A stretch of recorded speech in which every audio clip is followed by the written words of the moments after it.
What if data, rather than habit, drove every choice we make for our learners?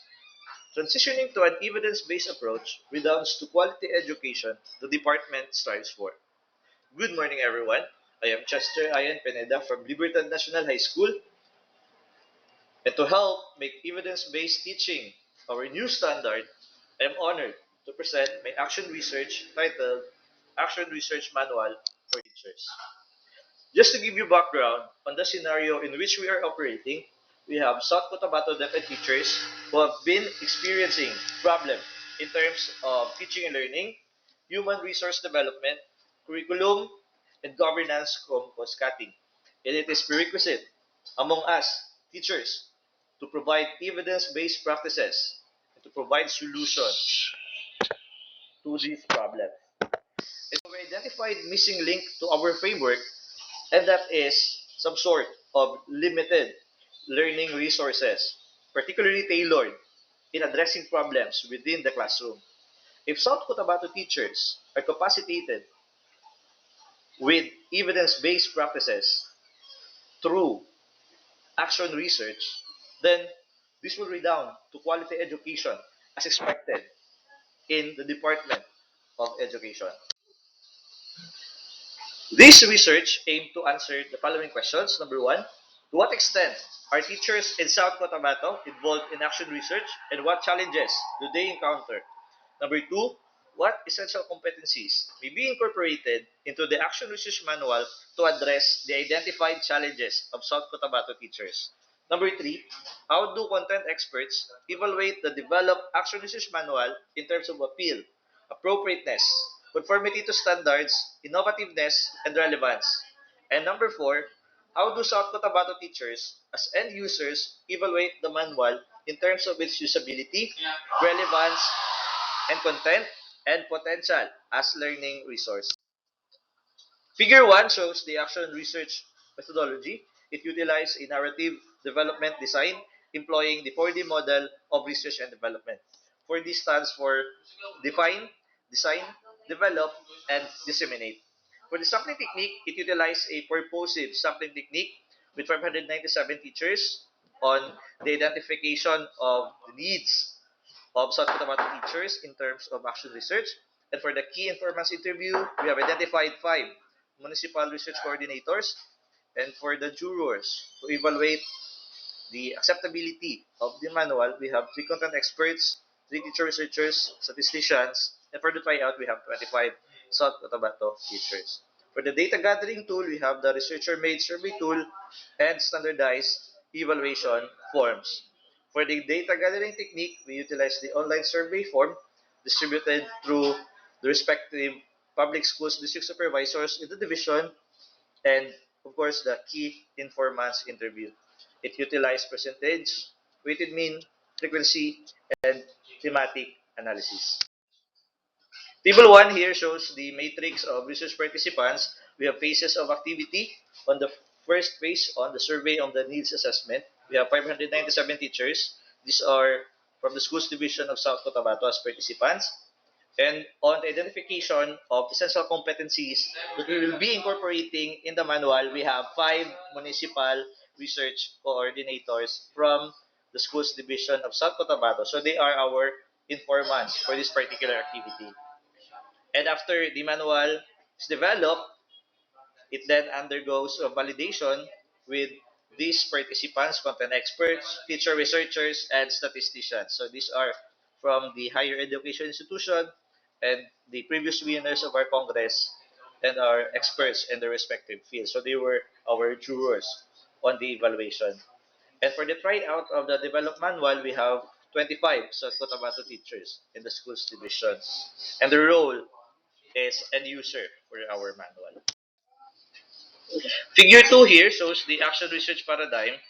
It utilizes the input, the throughput or process, and the output.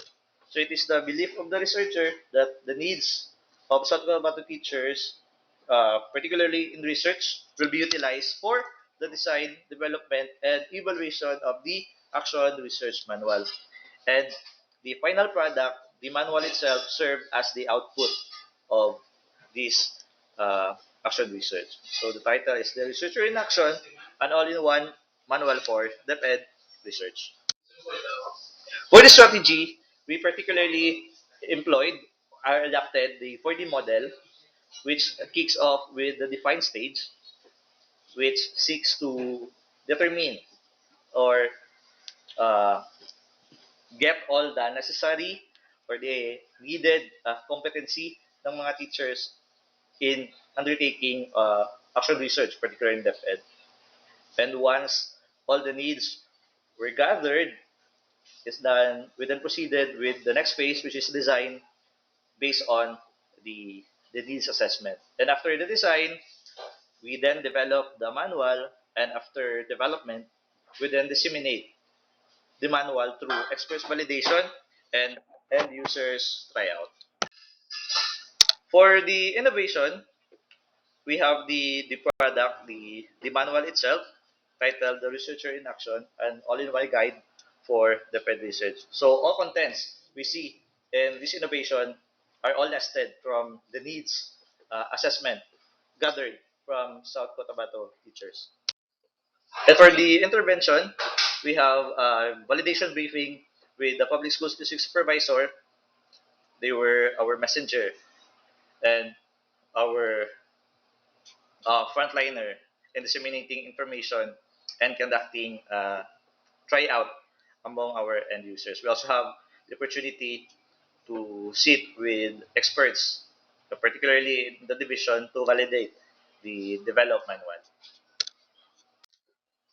To answer our question number one on the extent of South Cotabato teachers' involvement and action research and challenges they encounter, roughly 80% of South Cotabato teachers do not involve themselves in action research. And 91 teacher respondents responded no, which means na wala silang uh, knowledge in doing research. As to the challenges, South Cotabato teachers claim these challenges around 59%. They do not have enough knowledge in action research and they find it as time consuming.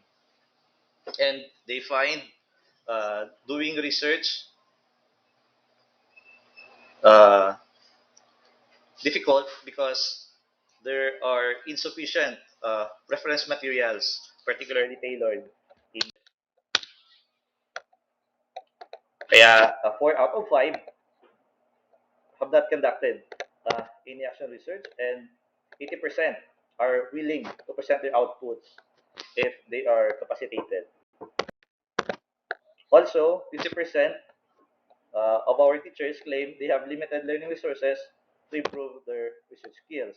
And 4 out of 5 believe that they strongly agreed that research helped them grow professionally.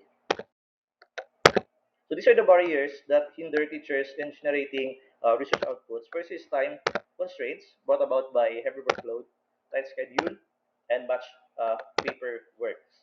And 35% said na they lack expertise. And isa ito ang limited resources in one of the reasons kung bakit they claim na wala silang knowledge.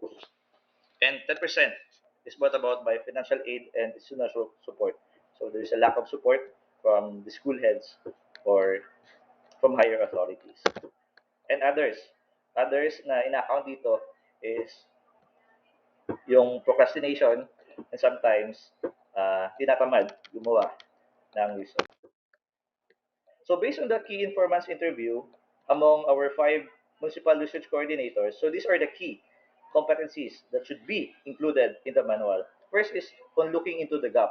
So some of the teachers do not have concrete idea on how are they going to kick off the study. So it is basic na magkakaroon ng specific section on how to look into gaps, particularly in school-based setting. Secondly, there is a need to include also the basic education research agenda because this is the mandate of DepEd to tailor fit their study based on the agenda as prescribed. And also data interpretation and statistical analysis of data. So some of the municipal coordinators claim na while other teachers who have MAED, PhD are very good already on data interpretation, there's still a need to include this one in one of the key competencies in the manual. And we also included ethical considerations in research, so that teachers would be oriented on the do's and don'ts in conducting research. And the key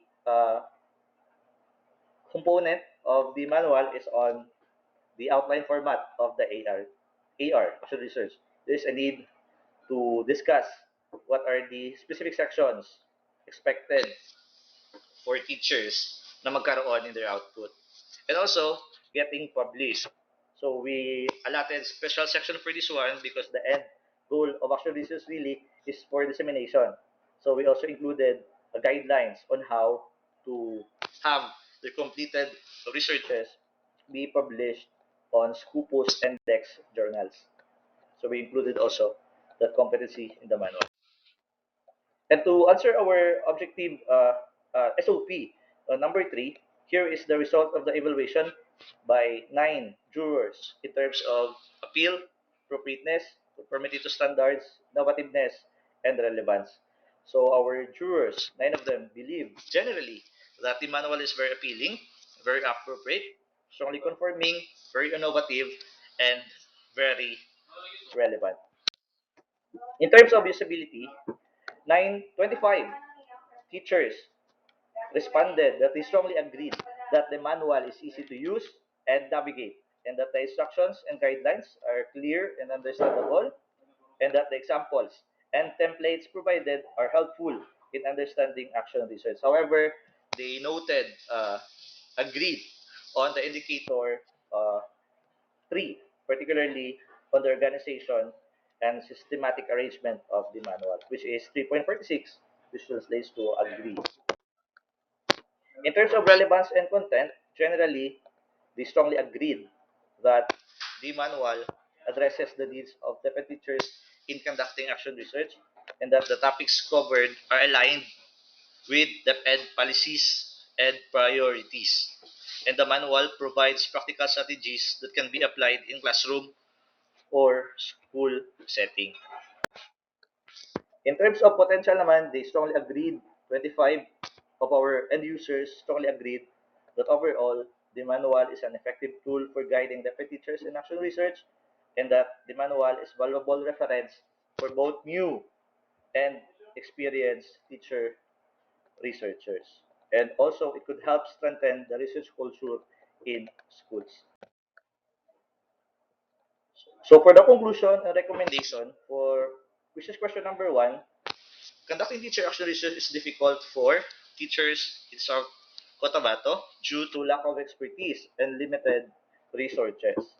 Also, looking for researchable problems, analyzing and interpreting data, and writing an action research manuscript appeared to be the most difficult in research undertaking for them due to the lack of expertise. So we recommend that the schools division of South Cotabato may design capacity building programs utilizing the manual, and that practical training modules be conducted with emphasis on contextualization be also conducted using the developed manual.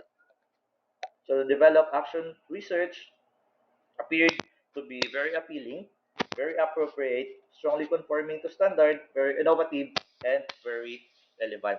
Since the developed access manual was found to be highly appropriate, relevant, and innovative, it is recommended that the manual be adopted as supplementary guide in the division-wide professional development programs and be integrated into the research management guidelines of SDO South Cotabato. South Cotabato teachers as end users reported high levels of satisfaction also in navigating the manual and recognized its strong usability and potential as a learning resource.